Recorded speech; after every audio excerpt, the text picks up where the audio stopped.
and your agenda is going to say Robin Peterman. So Robin Peterman, honestly, one of the best guys in our industry. He's the host and chair for our virtuals most of the time, but he is stuck on the road. So I was thankfully nominated to hop in, which is awesome. But yeah, I definitely want to give a shout out to Robin. Super good guy, really just dedicated, and we wish he could be here. So before we go too much further, I do want to give a massive shout out to our meeting sponsors, BrokerLink. I don't see Jennifer on, but yeah, they are a sponsor, which we're super grateful for. So if you're interested in learning more about BrokerLink, I definitely recommend reaching out to Cliff, to Kelsey, Michelle, and we can get you in contact with with Jenny there. So all right, so housekeeping, Mr. Rob Destrees mentioned a couple times. We just ask that if you're not presenting or on the panel, just to keep your camera off, your mic muted, just so that way part of it's protecting bandwidth and we're not accidentally interrupting just the speakers if our cell phones are going off or whatever. And if you do have a question, we just ask that you place it in the chat. Yeah. Perfect. Perfect example right there. So if you have a question, yeah, please just put it into the chat, and Kelsey or Cliff or someone from our team will be monitoring the chat throughout, which is super grateful. And yeah, I think that's good. Oh, we are recording the meeting as well. So just be mindful of that. And we're in a professional environment. So I know we can get a little silly sometimes, like with Rob's dad jokes, but yeah, just making sure anything that you type or you say, and it is being recorded. So we want to be careful of that. Were there any additions or deletions to the agenda? If not, I would just like approval, please. Yeah, actually, I think there was just the one addition, but Michelle covered that right off the top by talking about the awards. So I think we're golden. Okay, awesome. Good job. Mr. Oh, my monitor is cut out. Mr. Rob Destry, do you want to share our safety moment, please? I sure will. So those of you who have attended these in the last couple of months, you know about our psychosocial microlearn project that we've been doing in conjunction with the white paper we released on psychosocial hazards within the workplace. There is a link on our website that will take you to that report. These are going up every couple of weeks. These videos are going up every couple of weeks onto our YouTube channel. So you are more than welcome to go peruse the channel, take a look. And Kelsey's pointing out there are full microlearn library. She's just threw the link in there. So we've released 4 episodes, and I think this one got released, I want to say last week. And this one is about what a younger workforce requires in terms of motivations and whatnot within the industry. So give me a thumbs up if you can hear the audio.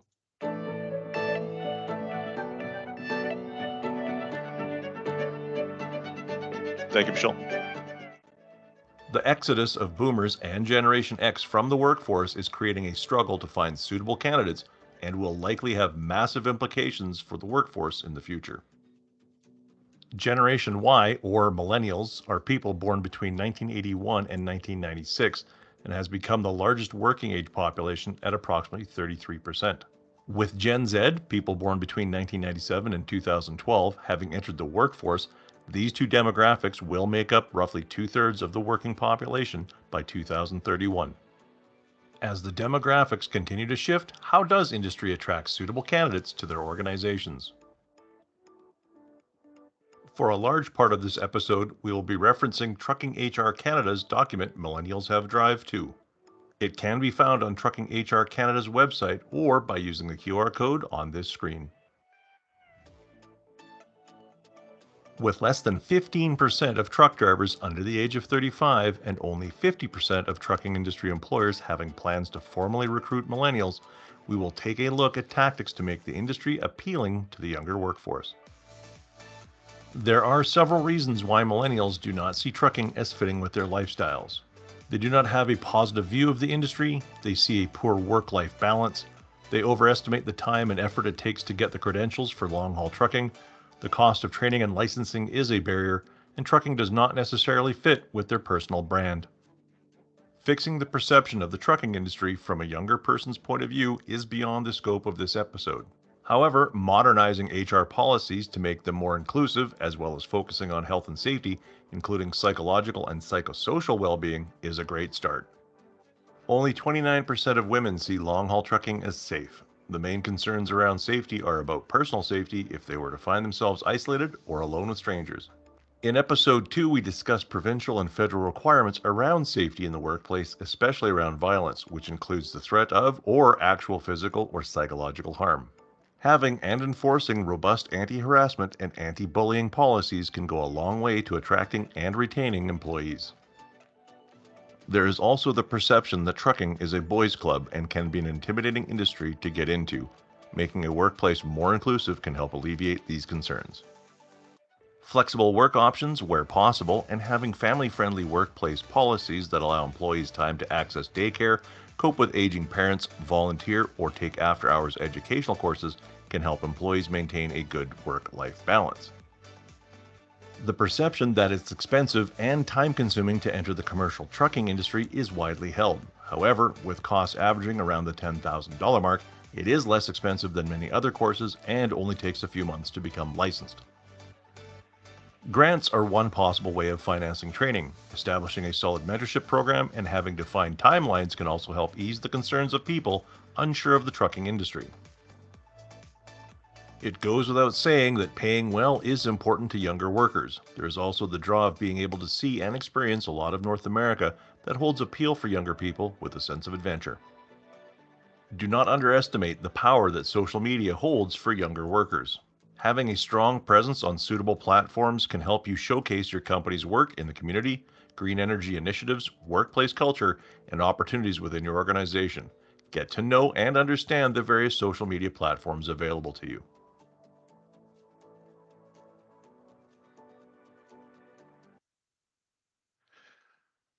That's pretty much the end of that one, Josh. So back to you, sir. Awesome. Yeah, great work with these. And I highly recommend with the link that Kelsey shared in the chat that you go check out the microlearns. Rob and her team does a really good job putting them together and just, yeah, really valuable information. So good job. So next we have one of my favorite parts of the meeting, which is our driver of the month. So Cliff, Rob, or perfect. Everyone can see the picture. If you want to do it, Rob, give me a thumbs up if you can see the picture on the screen. There you go. Thanks whoever did that. So this in the picture, we have our handsome Mr. Cliff Lickey, super good guy. And then we also have the winner of Driver of the Month, who is an owner-operator with Bison Transport, Shavinder Brar. So Shavinder's from the Edmonton area. He's been in the industry for a little over 20 years, and the last 5 have been with Bison. Something that's super incredible through his time with Bison, the 0 accidents, 0 infractions, tickets, anything of the sort. So just a super great professional, and it's really good to see that he was, that he won the Driver of the Month award. In 2022, he was actually Driver of the Year for the West for Bison Transport as well. So just really goes to show just the level of professionalism that Shavinder brings to our industry, to his profession and care. And yeah, over the last couple of years, he went from being a Edmonton-based driver only to Winnipeg, and now he's an owner-operator, as I mentioned. So a lot of things that Shavinder takes pride in is his ability to communicate, to problem solve, and to make sure that he does a job well done. So if we could take a moment and just celebrate Shavinder just by applauding. If you know him personally, definitely reach out. If you see the information circulating on social media, we also ask that you share it, because it's an incredible achievement for someone that really takes a lot of pride in what they do for a great organization.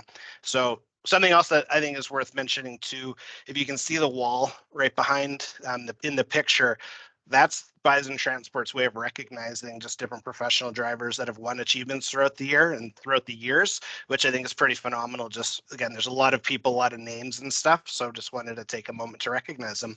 So yeah, and if you have any questions about the Driver of the Month program, if you have drivers that are working for you that you know go above and beyond, we also do recommend that you nominate them. So Kelsey, are you okay to put the link directly for the application into the chat, if that's okay? Already done, buddy. See, there you go. And Great. we do, So I think it is Kalina has her hand up. I'm sorry. Go ahead, Kalina. Oh, cancel that. Sorry. No, that's okay. Okay. Awesome. But yeah, no, thanks for doing that, Kelsey. But yeah, highly recommend that you check it out. Ask myself, Cliff, Rob, any of us questions if you're uncertain kind of what the protocol is. And yeah, it's just a really phenomenal program highlighting professionals in our industry. So wonderful. And again, great job, Shavinder. Appreciate it very much. All right, so now we're on to our feature topic, which is industry supports for transportation, Government of Alberta Jobs, Economy, and Northern Development. So Tracy Johnson with Industry Workforce Specialist with the Government of Alberta. The floor is yours. Thanks. I'm just gonna take a moment to share my screen, so just give me a minute here.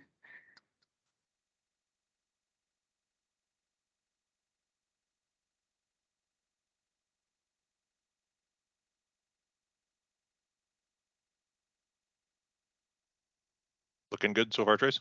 Thank you. Okay, just all right. So yes, my name's Tracy Johnson. I'm an Industry Workforce Partnerships Specialist for the Government of Alberta in the Ministry of Jobs, Economy, and Northern Development, which up to 2 months ago was Labor and Immigration.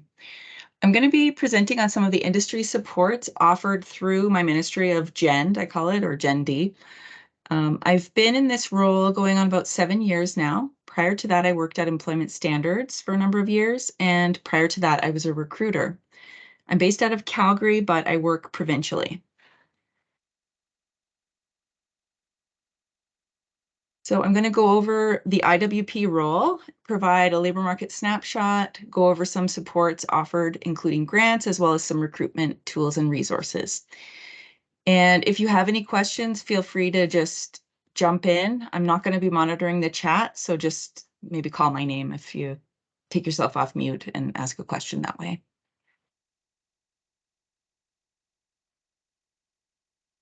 So my team includes 4 industry workforce partnership specialists, each managing individual sector-specific portfolios across the province.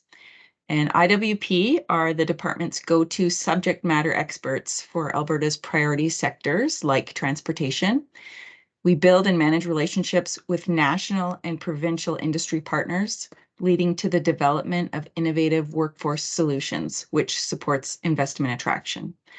Our industry connections result in labor market information, which informs government priorities, policies, and programs. IWP work closely with associations like the AMTA to address workforce challenges in the sector.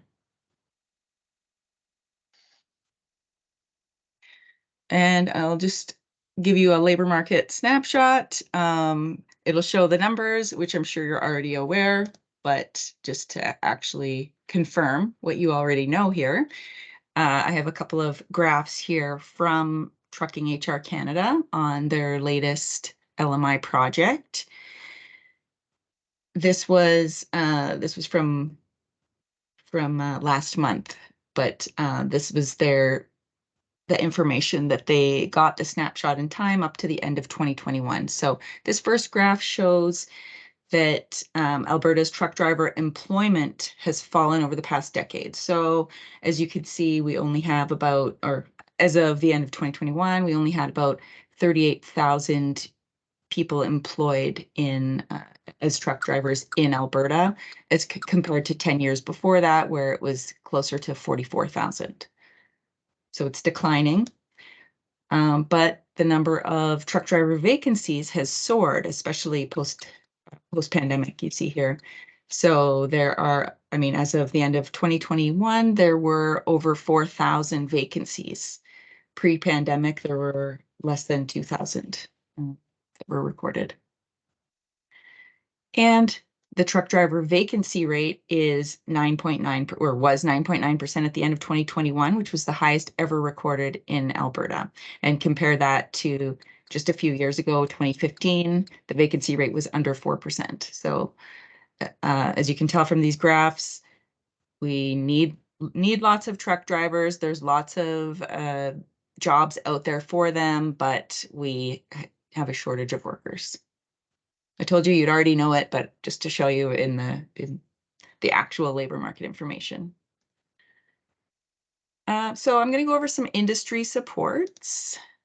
In my ministry, as I mentioned, I work provincially with industry associations, but we also have regional support. So regional people that work directly with employers if needed, and they're called workforce consultants.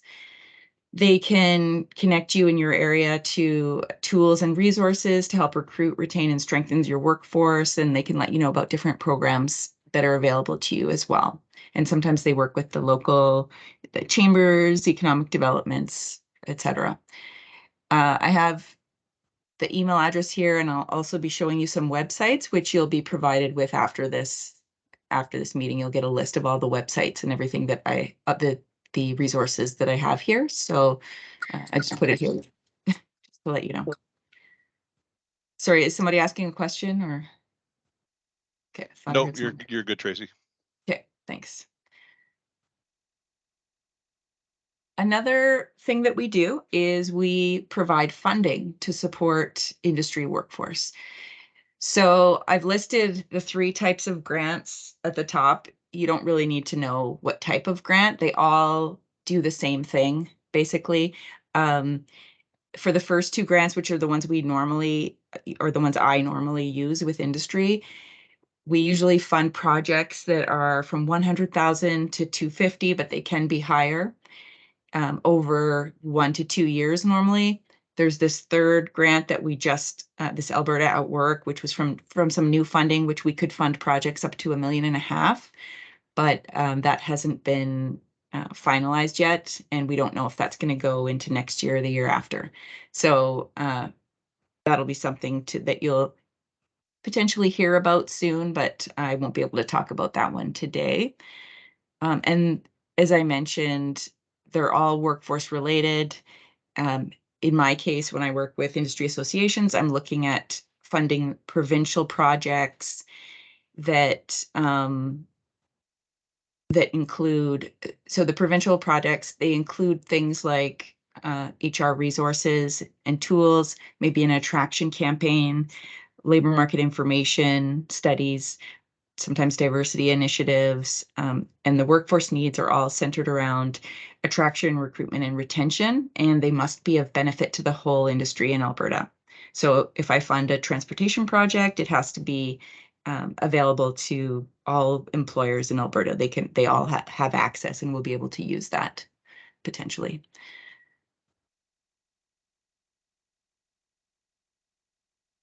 So to give you some examples of some current work in this industry, I have right now, AMTA has a grant that they're working on that we've funded, and it is essentially it's this top one. It's beyond licensing, pathways to commercial truck driving for inexperienced drivers. And the point of the project is to raise awareness about employment opportunities in trucking and provide employers with hiring tools for newly licensed inexperienced drivers.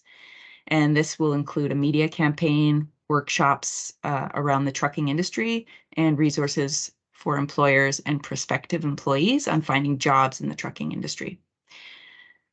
And then under that, you'll see 2 other labor market information studies that are actually just wrapping up, and that's through a partnership with Trucking HR Canada, who also, every partnership I do, there's also a third partner. So in this case, the third partner is AMTA and other employers in Alberta. And I have some supply chain ones. I know that a lot of you will have employees who work in supply chain as well. So we have a couple of supply chain projects, and one of them is another labor market study. And these grants are some of my previous grants. They're closed out now, but just to give you an idea of some of the other work we do, we work with other groups. CITT is another group that we've funded before, AMTA in the past, the Old Sector Council, and these are all to help the trucking industry. So another grant program that the government offers, the government of Alberta, is the Driving Back to Work program. And this is I'm not sure, I'm gonna try to open up. Can you maybe give me a show of thumbs ups if you've heard of this or used this. I just want to see if you are aware of this program, if you're able to. Got a handful of thumbs ups coming in. So it looks Which like is it looks good. like got some good coverage. Okay, so this is a newer program. I think it's been around less than 2 years. And it was created to support more truck driver training, because there are a few areas, but this was based on industry pushing for more. So this money comes out of my ministry, but it actually, the program is out of Alberta Transportation. And Albertans can apply for this funding for MELT training.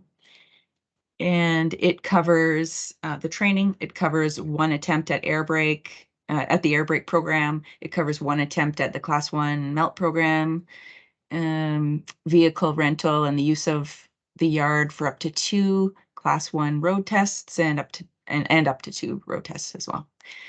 So just to give you an idea, so if this is one program where, if you're out there recruiting or trying to get people to be aware of the industry, this is one that you can market and say, look, it's actually, you can have your training covered, and this is one of the ways to do that. Another grant program that we offer is the Canada Alberta Job Grant.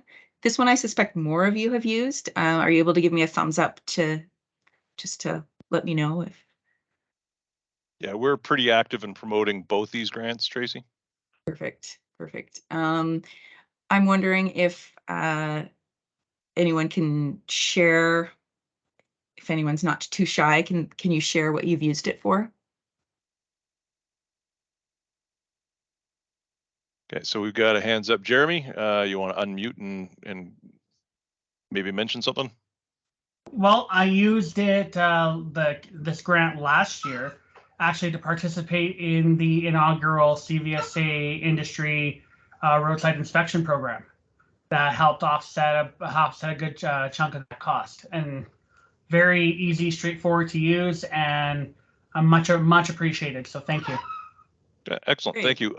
Dana stated that they've used it for MELT training, and Marina is for professional development for the HSE department. Perfect. So I'm glad that, yeah, we have a handful of people. Hopefully we can get more, because this is an excellent program for training. Let me flip my slide here. For this grant program, if you're not aware, it's the employer who decides what training they're gonna get their employee to take, and who will take it. So the process, just at a glance, is that the employer identifies what training needs. So whether that's, so I'll just give you a list. The top 10 types of training that we normally fund out of this grant program are project management, leadership, sales, health and safety, productivity, computer skills, finance and bookkeeping, driver education, which is MELT, supply chain logistics, and health and wellness. So there's a broad variety to keep in mind, that it doesn't just have to be driver training. So once the employer decides they want a certain employee or a group of employees to take training, they figure out who's going to do the training, and they can either pay for the training in advance, but they need to have our department's approval before the training starts. If it's not approved before, then it's probably not going to get paid. So just make sure you do that. And then once the employees complete the training, you fill out some paperwork, and the government will refund some or all of the training costs, up to $15,000. So if your employees are existing, then we will fund up to $10,000, or 2/3. So if it was a $15,000 course, we could fund up to 10,000, and the employer would have to pay the other 5,000. But if you're hiring and training an unemployed Albertan, then the government can pay up to 100%, which is $15,000 of costs. And the costs include tuition as well as textbooks and possibly some travel, depending on where the where the training is taking place. Some of the eligibility has changed over the last few years to make it eligible for more employers. So, for example, sole proprietors are now on this list as an eligible employer. But ineligible employers include unregistered businesses, or if they've only been registered less than a year, the public sector, and political parties. They're not eligible for this grant. And what type of trainees are eligible? So what staff? New or existing staff, Canadian citizens or permanent residents. Business owners can take the training as long as they have 4 or fewer staff, and also their family members. And these are also changes that happened within the last couple of years based on feedback that we got from companies using this grant program. TFWs and students on study visas are not eligible. Business owners who have 5 or more staff, the business owners themselves are not eligible. Unemployed family members are not eligible. And if you're not planning on employing the person afterwards, they're not eligible for the training, and they have to be living in Alberta. If they're not living in Alberta, you can look to other provinces because every province has this grant program, just FYI. But if you're applying here, they have to be living in Alberta. Tracy, just to Yes. clarify, does an person have to be employed by the employer or just going to be employed? Like, would this work from an instance of hiring a driver for just an example? Yes, they do not have to be employed, but the employer has to plan on employing them. Hiring. Yes, plan on hiring Good them. to know. Thank you so Yeah. much. Thanks for that question. And the eligible training, we went over some of it, but just some of the details are the training has to be at least 21 hours. And you have to have you have to be trained within a certain time. It has to result in a credential, and it has to be, it cannot be any apprenticeship type training because that's a different area where you can look at advanced education, and they have different resources available for that. It doesn't cover conferences or self-study without an instructor. Tracy, we just had a question come in from Trevor at Gateway. How long does the family member need to be employed before they qualify? You immediately. So the family member is the same as other employees now. So it would just be, because you can use this grant immediately. You can even use it if you're going to hire them after. So even in those cases, so that's why, let me go back here. So here where it says ineligible training, second from the bottom, it says any person they're not eligible if they're not going to be employed by the employer after training. Well, they can only take this training if the employer does this paperwork, the employer or future employer. So yes, basically right away or even before they're hired. And then they could be considered unemployed, and then they could be eligible up to 100%, 15,000. So I'm just going to ask. Yeah. That's. I think that covers it. Trevor, did that cover it? Yeah, you bet. That's good. Perfect. And then Matthew, would AMTA CTSP designation training be eligible? And we have had candidates come through on the Alberta Canada Job Grant for CTSP in the past. And just to add to that a little bit for the people on the call, our education team's working really hard to put together kind of a preliminary application almost that our members can use when applying for the Canada Alberta Job Grant. So to make it really simple and effective, and if anybody's interested, I know that Jeremy mentioned that it did work for the CBSA training. We are having that in March as well. If you have any questions about the application process, you can reach out to AMTA. We will assist and ensure that you guys get what you need to be effective at applying for this. Perfect. Thanks. And that's very helpful because in the past we have heard that sometimes employers need help with the application itself. So that's great if AMTA is stepping up and doing that. Just to get back where I was. Yeah, I think I covered this. And yes, the eligible training providers. So it can't be for your own in-house training. It has to be an external provider. So that's a strong piece where I know that some companies, especially in trucking, they do their own internal training, but this doesn't cover that.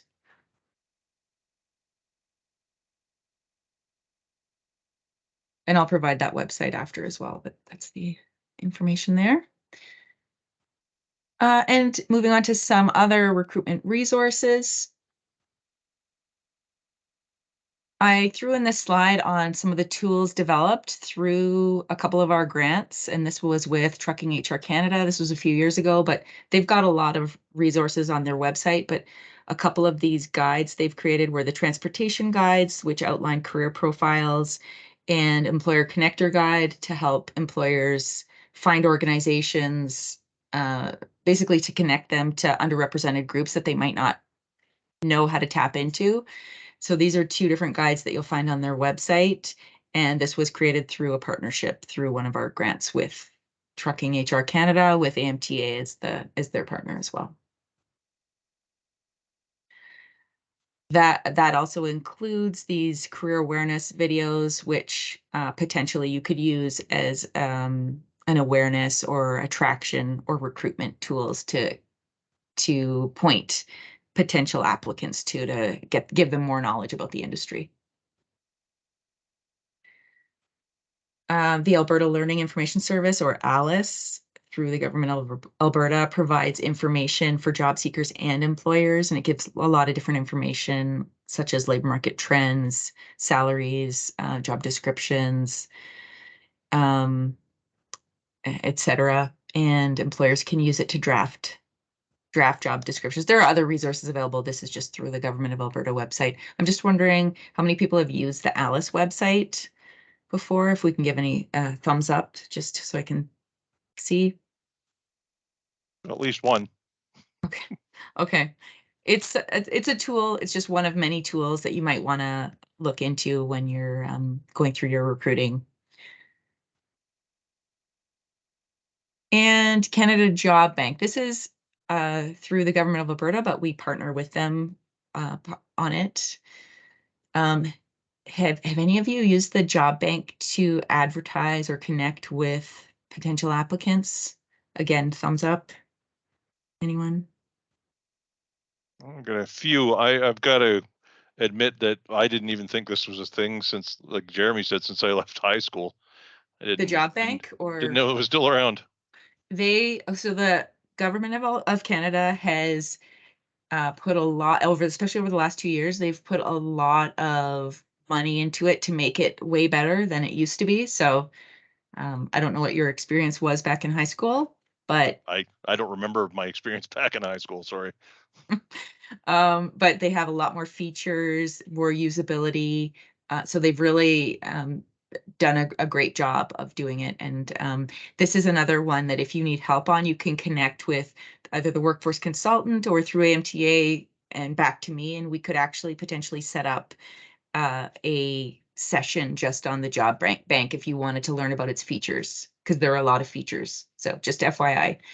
But yeah, you can advertise for free to thousands of job seekers, and there's some job matching. And anyway, there's a lot there. So that's all I'll say on that today, but that's open for the future if you're interested in that. And I'm sure that a lot of you, maybe not a lot, but the TFW program used to be used a lot for finding truck drivers when qualified Canadians were not available. Is anyone using that? Does anyone have TFWs currently? I'm wondering if we can get a thumbs up, because I know there was a pause on that up until May of this year, or last year, I guess now. Are there any thumbs up coming in for anybody who has TFWs currently? I haven't seen anything pop up yet, Tracy. Okay. This program is open again. It had closed down for a bit when there were too many unemployed people in Alberta, but it's another avenue if you can't find skilled workers or other people in your companies. So. And the Alberta Workforce Information, the AWI, we call it, is a subscription where if you just put your name and enter your information for your company, you will get the occasional email coming out when there's information such as changes to the job grant or changes to employment standards or changes to occupational health and safety. So it actually sends it right to your inbox, so you're made aware of major changes like that immediately. So it's a good one to sign up to, just to keep you, you know, at the top of what's going on.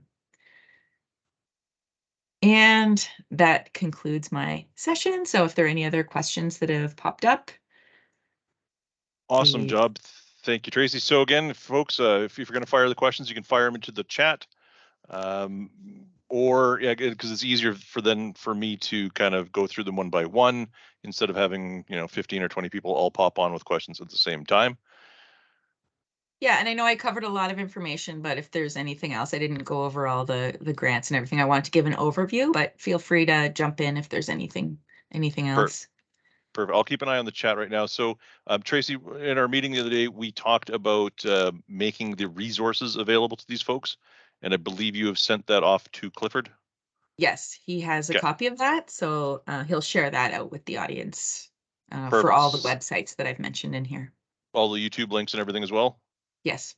Excellent. All right. So folks, we're not sharing this. I know in the past we've shared presentations from speakers. This one's not going to be shared, but Cliff, the big red dog there, he does have the links or the list of assets and resources that Tracy used throughout the presentation. So you can reach out to wss@amta.ca, or I know a lot of you already have Clifford's email address. You can go directly to him. I don't know if you can monitor the chat at all. Kalina is saying, thank you, Tracy. Excellent information. Anyone else? Tony's saying thank you as well. And you must have done a really good job handing out the information, because there ain't nothing coming in for questions. Okay, good. Well, I had some questions throughout, so that works too. Okay. And are you hanging about for the tailgate meeting as well? I have another meeting at 1, so I'll Okay. just be here for the next few minutes. Okay, so let's see what's coming in from Jody. It's hard to insure TFW if they don't have verified prior driving experience and abstracts and insurance history for non-captive trucking companies. It's not an issue. Okay, that's a fair point. Tamara says thank you, and Wagisha says thank you as well. And I'm just Okay. All right. Well, right. Thanks for listening, and take care, everyone. I'll just shut my camera off now. Awesome. Thank you, Tracy. And Joshua, thanks, Tracy. back to you, buddy. Awesome. Yeah, thanks, Tracy. That was great. And thanks, Rob. Really well done and great questions, everyone. That's really good to see. Highly recommend connecting Cliff, getting that information. On to next is our reports. So we have the Sheriff Highway Patrol and Dan McCormick. I believe I saw you on, if you're still here. I am actually. Awesome. I was worried. I was, get this, I was at roadside. I'm brought to you live from the roadside today doing my update. And I pulled over to do this and I watched a tire come off a trailer. So I had to quickly make a traffic stop during the presentation. So I didn't get to see all of Tracy's presentation, just to have to let a guy know that he's missing a tire on his truck. But anyway, here I am.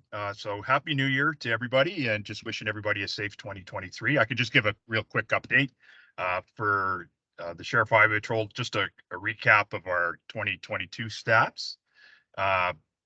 So for the entire year, I have for level ones, we did 5,590 trucks, and we had a 37% out of service rate. School buses, we did just over 537 with an 8% out of service rate. And motor coach, we did 60 of them in the province, and we had a 6% out of service rate. For our level twos, we did about just almost 5,820 with a 38% out of service rate. And our level threes, we just did under 1,987 with a 14% out of service rate. I think I said in the past there, we're probably looking to go over about 2,000 impaireds for the year. Luckily, it's nice to say that we didn't. So we ended up at 1,452 impaired drivers over the 2022. And out of them, 29 of those were commercial vehicles. So commercial drivers for zero tolerance. So that's probably the unfortunate one to hear for this group itself. And just for our traffic citations, we have been pretty busy out there. We just did over 66,000 tickets over the year. And just want to do a quick reminder that January under the traffic safety plan is intersection safety. And as we move into February, it'll be our distracted driving month. So just a message for this safety personnel to maybe reiterate that to their drivers and their upcoming meetings. And yeah, our goal for 2023 is to try and increase our CVSA numbers. We recognize that we've been down pretty well the last 3 years with the additional training that we've taken and COVID. So we're trying to get back to pre-COVID numbers there. So there is a push on our end to try and increase the amount of roadside inspections we are doing. And the last thing I'm just going to touch on is just the ELDs. I do know there was a CVSA bulletin that came out in December to our membership, just reminding us that obviously with the ELDs moving forward, that, you know, it is a transitionary period for a lot of people and a steep learning curve. We recognize that ourselves. We're still waiting for a lot of stuff as well. So probably one of the biggest things just to let the message go out for roadside inspections is we still don't have the ability to have the ELD information sent to our laptops on our vehicles just yet. My understanding is our CVSA coordinator, Sergeant Gabby Dukes, working with Transport Canada now to get that set up. So we would have the ability at roadside to allow the driver to send it to the officer. For now, we'll have to either access the cab and see it, or if they have a tablet that they can take out, do it at roadside that way. But just like I said, just to kind of reiterate that we are working with everybody, that we're going through the same learning curve as well. It is going to be soft enforcement with the expectation that everybody's obviously making an effort to be in compliance, right? So it won't be a blanket of, if you're pulled over and you have nothing, that it'll be soft enforcement. But we understand too, there's been, even having a couple discussions with the AMTA, there's been things that have come up that I didn't have the answer for either, that we kind of have to look up, whether it be a new truck that was purchased and getting delivered back to the shop, or again, the rentals and things like that. So we will be working with the industry to get through this together. So other than that, I had nothing else unless anybody had some questions for me. Yeah, Jeremy has a quick one. Are these stats available or made available to the public because you'd like to use them in their next safety meeting? Yeah, there's no secret there for sure. We're not publishing them usually in the newspaper stuff, but by all means, it's you can share that with the drivers and stuff. I think it's important they know that, for the out of service rate and the things that they should be watching out for sure. Yep. Right, but you guys aren't posting them on the sheriff's website anywhere that he could crib them from? No, no, we don't do that usually with the public. I think just like with the industry, and when we do these presentations, we'll often share that information. Right. But yeah, because I think sometimes it is difficult sometimes with the industry, or sorry, with the public. We've all seen those media releases that come through sometimes when we've had inspections in the city and there's an excessively high out of service rate. It becomes pretty alarming to Joe public, when reality, we've discussed that before within industry, that often those numbers are going to be a lot higher targeted, right? So it's true. Jody, we do have transportation captives already set up with Hub International. Okay, so that's back to the TFWs, I believe. So Trevor would like to know, what is the length of time for soft enforcement, ballparkish? Well, I think we're kind of in that 3 to 6 month window, right? And it might get even extended farther, right? So basically no hard and fast deadline. Yeah. Who is the contact for information on the ELDs to talk to? Sorry about that. We'd probably have to take that one offline and then just get a little more information for you on what it is exactly you're looking for. Any word on what the enforcement levels will be on carriers that are non-compliant?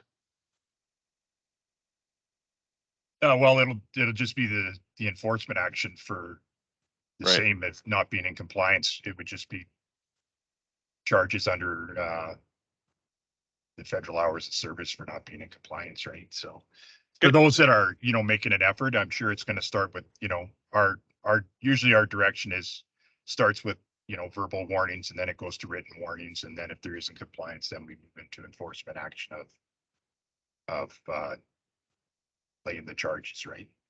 Fair enough. Okay, so we are bumping up against the 1 o'clock hour. So if you've got more questions about this for Dan in the background, Dan, can you hang out for the tailgate meeting, or are you going to be back? I will do my best. I got okay. another call too to head into shortly after 1. So if anybody had anything for me right now, I'd sooner answer it just in case I have to drop off. Okay, Dave's I do got have his a hand up. I have a real quick one, Rob. So Dan, I'm actually just in the process of dealing with a carrier on this, but there's misconception in the industry that ELDs have to be physically mounted hardwired to the vehicle. And I mean, in the technical standard and Canada's federal legislation, that's not the case. It can be a portable tablet that's mounted. It has to be visible while you're driving, mounted, but it doesn't have to Bluetooth to the ELD, which is plugged to the diagnostic port. Like, there's a lot of different hardware options. I'm just wondering if you could just discuss how that would be enforced or confirm that, or if not, then we can have that conversation. Yeah, like I said, when it comes down to the specifics, I just know that we'll be giving our officers that direction. And at roadside, we'll just have to ensure that they're in compliance with whatever Transport Canada has in place. And as long as they are, it won't be an issue. So, and to add to that, sorry, Dan, to add to that, on our website, we do have, or sorry, on our e-news that comes out twice a week, we do list the current providers that have been approved by Transport Canada. So if you need to, you can reach out to, again, WSS, and they will happily point you in the direction of providers that are certified by Transport Can. Oh, there's also a link in the chat. Awesome. Okay. Yeah. Cool. All right. Okay, I'll thank you. I'll try and stay on here, but yeah, we understand. I mean, wheels are flying, so you got business to take care of. All right, Josh, back to you, buddy. Awesome. Yeah, thanks again, Dan. Thanks for your perfect timing there too. And yeah, appreciate everyone's input. That's great. Next, we have Leanne with WCB. I'll be quick, guys. So just to reiterate, some of this I went through actually in the December meeting, but just wanted to reiterate that the rates for 2023 were announced in early December. Average rate for Alberta is $1.26 for every $100 of gross earnings you pay your workers. The required rate is $1.50. So the WCB again is subsidizing the rates for 2023. Minimum personal coverage increased to 32.2, maximum increased to 102.1. The no time loss threshold for claims remains at $1,800 for this year, and the minimum premium also remains at $200. Again, you can view those on your MyWCB portal. Annual return, we're in that time of the year. I know most of you guys are safety folks, but if you could remind your payroll or your finance group that the annual returns are due to us by the end of February, that would be great. Sorry. And the Fit for Work dashboard seminar is available for employers. It's a new tool. I think Deb and I did a presentation on it for you guys earlier last year when it came out. So we are doing little 45-minute seminars on those. We actually have one tomorrow if you want to register for that. So really, it's real time. You have to have the claims administrator role on MyWCB to access it. So there's one tomorrow and one again on February 7th. You okay there? You need some water? I got some. Okay. And also there is, geez, I've been sitting here listening, not even talking. Policy consultation up for review right now is the working from home policy. So again, COVID changed the way we work. A lot of us are still working from home. So we're reviewing any of the policies that apply to working from home right now. And that policy consultation is open until March the 6th. So again, if you haven't signed up for policy consultation, it's your way to give us feedback on the policies we're reviewing and let us know what you think. And that is all I have. Any questions for me? And I can stick around for a bit. Okay, so we're bumping up against the 1 o'clock hour. So hold questions till tailgate if you could, folks. And then Josh, back to you. Awesome. Yeah, thanks, Dan. It's great to have you here as well. So before we close the meeting, we do have our broker link winner. So Kelsey is going to, I think it's Kelsey, is going to hop on. We're going to spin a cool wheel, and I'll let her kind of explain how this whole process works because she's a lot better at it than I am. And my only advice is don't get dizzy from the wheel. If you watch it too closely, you might have side effects of dizziness. But I'll let you take it from here, Kelsey. Hi, friends. Pretty simple as a pimple. You just have to be at the meeting. This was for people who registered prior to January 3rd. And just a big thanks to BrokerLink for sponsoring the meetings and this $100 gift card that our winner will receive. So we'll hope to get it in the first few clicks here.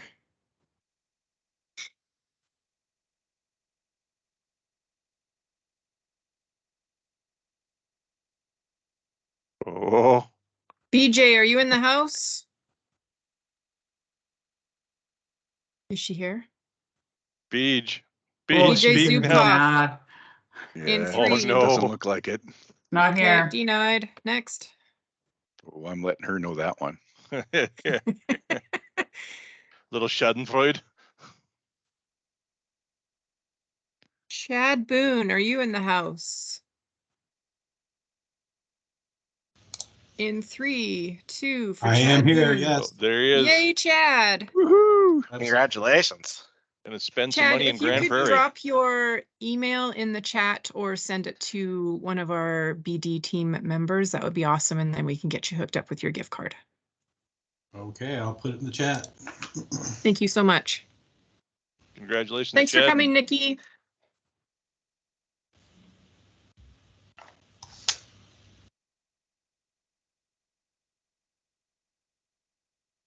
All right, I guess ahead, Josh, Josh. that's back to you, buddy.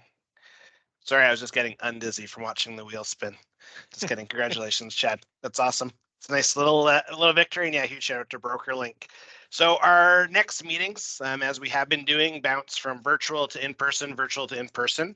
So the just to save time, they're going to be next month in February. So definitely check your email for that.